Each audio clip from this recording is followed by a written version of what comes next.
Hey guys, welcome back to another word study. We are going to stay with homophones. I was going to do something different, but I decided we're going to stay with homophones. Why? I like the word and they're fun to work with. So let's look at the word again, homophones. It means, homo means same and phone means sound. Yes, these culprits, they sound the same, but they mean something different and they're actually spelled differently when they're in text as well. So we had a chance the last couple of times to look at the most in most used incorrectly homophone. That was the there, and the there. So I hope you're remembering the THERE, the THI showing ownership, and the contraction there and there. And just to think about it when you're using it and go, oh yeah, I remember how to spell those when you use them, even verbally speaking. And then my husband said, gee, when you were going over the allowed and the allowed, I had to actually remember which one meant permission and which one meant to speak something where others can hear it. So very interesting. So I figured, you know what? I'll do a couple more. And this next group that we do, I've seen a lot again in writing, and they are often used incorrectly. As a matter of fact, this first one is another culprit because most of you use this HERE, whether or not you're talking about one thing or another. So let's get to that. Okay, so this first one is here, and of course its friend who sounds exactly the same is here. Well, let's look at the first one. This here means to actually be present, like I am here right now with you. And so this is the word we use most often to say we are present, we are here, or we have arrived to where we want to be, we are here. So let's go ahead and put that in a sentence. I am here with you. I like that sentence. And indeed I am. I am here right with you and you are with me, and together we're getting our brains nice and warmed up for our book study we're going to do in a little bit. And so it makes it really fun. Yes, we are here together. Okay, this next one, when I show you, you're going to hit your head because it's crazy. Of course we can remember this one. It has the word ear in it, and there it is. And yes, it means to hear. It means something was spoken, I listened, and therefore I did hear what you are saying. And so that is the biggest difference. There it is, HERE. Again, we see that R just reminding us of that directional, I am here where I had intended to go. And this one has the word ear in it. I'm listening, I hear you. Very good. And so let's put that in a sentence. I hear, there it is, what you are saying. Oh, good sentence. I hear what you are saying. Boy, I actually love that sentence. And I think if you wanted to really make your mother or dad feel really special today, or the next time they're talking to you, you should say to them, I hear what you are saying. They would be absolutely delighted. I know I would be. And so there's that word, I hear. That means I'm listening. I hear what you are saying. Great sentence. Boy, we might have to practice that one again. Okay, so let's keep going in our homophones, words that sound the same but are spelled different. And this next one is break and break. So let's go to the first one. The first one, the BRAKE. This refers to, for instance, if you're driving in the car and you feel your mother slow down to a stop, that's because she touched on the brake. That means to make something stop moving. And so let's take a look at that. My mom used the brake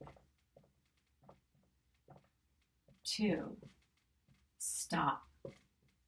And by that, we're thinking of your mother driving a car and actually pushing on the brake to bring the cars to a slow stop.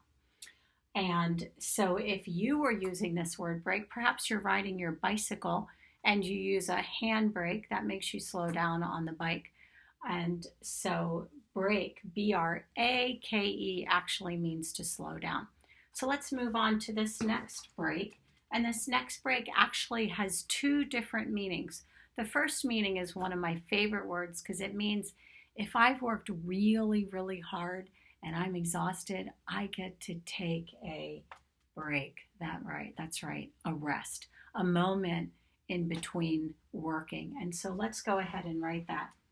I took and I'm just going to make a nice happy face because this is a fun thing. I took a break after I worked hard. I'm going to put an exclamation point. Oh, good, you can see that. I took a break after I worked hard. Indeed, that's a great word, but not as good as my I hear what you are saying sentence.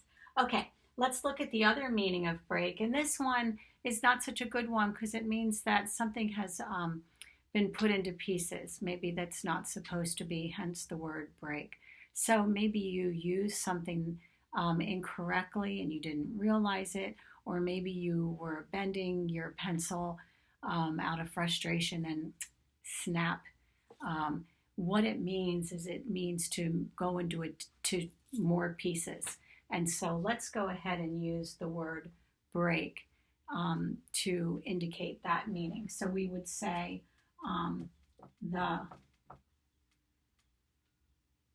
let's see, what did I just say? The pencil did break in half. And we know that probably isn't an accident, is it? Many times it just goes because we feel like doing it. Maybe it was a junk pencil, no more eraser. But anyway, so we have this word break actually giving us two meanings. And look at that. Of course, they're spelled exactly the same. Our English language is tricky, isn't it? But that's why we study it together. That's why we practice so that we get smarter, better, and use our language to the fullest. Okay, let's do a review. We stayed with homophones today. Homophones meaning same sound. We talked about two main culprits who are used incorrectly. The first one was here. This here, H-E-R-E, is actually a place. You have occupied the place that you wanted, and so therefore I am here with you. This is exactly where I want to be. I am here with you. This next one here, a great way to remember what this means, it has the word ear in it, and the ear helps us to listen. And when we listen, we say, I hear. And I love this sentence, say it with me. I hear what you are saying. Boy, that's a great sentence, guys. Got to use that one. A lot of times we're ready just to, when if we just listen, it would do us well. Okay, so next word, break. This one means to slow down, come to a stop. And here I used the word break. My mom used the brake to stop. That's probably in the car. Again, if you're riding your bicycle, you use a brake, whether it's a foot brake or a hand brake, and it slows the bike down. B-R-A-K-E. And the last one, B-R-E-A-K, this word we found out had two meanings. The first meaning was to just simply rest after you've worked. In between, before you have to go back to work again, you take a small rest, which is a break. And so we say, I took a break after I worked hard. Very good. And then the last one, this means to actually have something go into pieces, or maybe just two pieces, but it's not a good thing because it would mean perhaps that it's not going to work anymore. And so this is, the pencil did break in half. So it was broken, which is not a good thing when we have things that we really like. But at any rate, thank you very much. Thanks for working hard with me. Stay tuned. We're going to do a fiction book study next. So I'll see you in a minute.